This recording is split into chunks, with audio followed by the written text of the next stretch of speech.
Doctor Mohrir यांनी त्यांच्या पुस्तकात हंगेरीतील बुडापेस्ट शहरातील एक केस दिली आहे.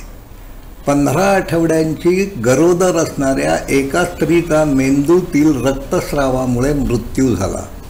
गर्भाचा जीव वाचविण्यासाठी त्या मातेला कृत्रिम श्वसनाच्या यंत्रणेवर व्हेंटिलेटरवर ठेवण्याचा निर्णय घेण्यात आला. 27 आठवडे झाल्यानंतर कृत्रिम शस्त्रक्रिया करून बाळाला बाहेर काढण्यात आले.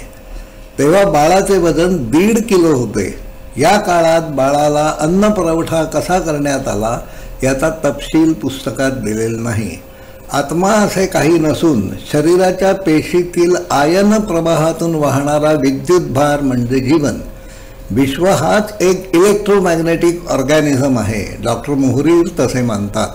अब्जावधी पेशींपासून बनलेल्या शरीराचे व्यवहार हे फक्त वैश्विक विद्युत भारामधून चालत असतात. बहुधा याची सिद्धता सुचविण्यासाठी लेखकाने वरील केस दिली आहे. पुढे त्या बाळाचे काय झाले हे मला माहीत नाही. या संदर्भातील अधिक माहिती नेटवर शोधण्याचा प्रयत्न मी केला, पण मला अधिक तपशील मिळाला नाही.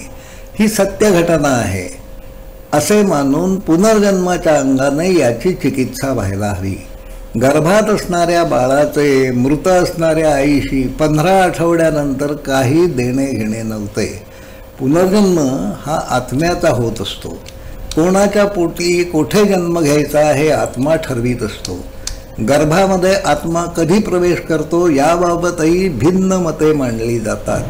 जन्म झाल्यानंतर आयुष्य किती मिळणार आहे, कशा परिस्थितीत राहावे लागणार आहे याची कसलीही माहिती जीवाला आत्म्याला नसते असे म्हणूया. जी परिस्थिती वाट्याला आली आहे तिला तोंड देत जीवनाचा प्रवास चालू ठेवणे एवढेच जीवाच्या हातात असते. आईला कृत्रिम श्वसन यंत्रणेवर ठेवले गेले नसते तर ते बाळ पुढे जन्मालाच आले नसते. माणसाने किती जगायचे हे कोण ठरवतो हे आपल्याला माहीत नाही. माणसाला अमर करता येईल, किमान त्याला 200 वर्षाचे सुदृढ आयुष्य मिळेल असा दावाही काही वैज्ञानिक करीत आहेत. अखेरचा श्वास घेईपर्यंत विशिष्ट शरीराच्या आश्रयाने आत्मा राहत असतो. शरीराचे भोग संपल्यावर आत्मा शरीर सोडतो. शरीराचे भोग अनुभवण्यासाठी आत्मा शरीरात प्रवेश करतो का? आत्मा शरीराला जगवतो का शरीर आत्म्याला जगवीत असते? 15व्या आठवड्यात मेंदू मृत झाल्यानंतर कृत्रिमरित्या शरीराला जिवंत ठेवता येणे शक्य झाले असेलही, पण मातेचा आत्मा तिच्या शरीराची सजगतेची जाणीव तिला सोडून गेली होती.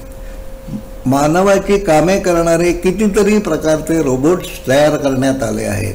हुबेहूब माणसासारखी दिसणारी आज तकच्या टीव्हीवरून बातम्या देणारी सना ही अँकर आपणा सर्वांना माहिती आहे, पण तिला सजीव म्हणता येईल का? विज्ञानाने तयार केलेले रोबोट्स मानवाने बनवलेल्या विद्युत प्रवाहावर चालत असतात.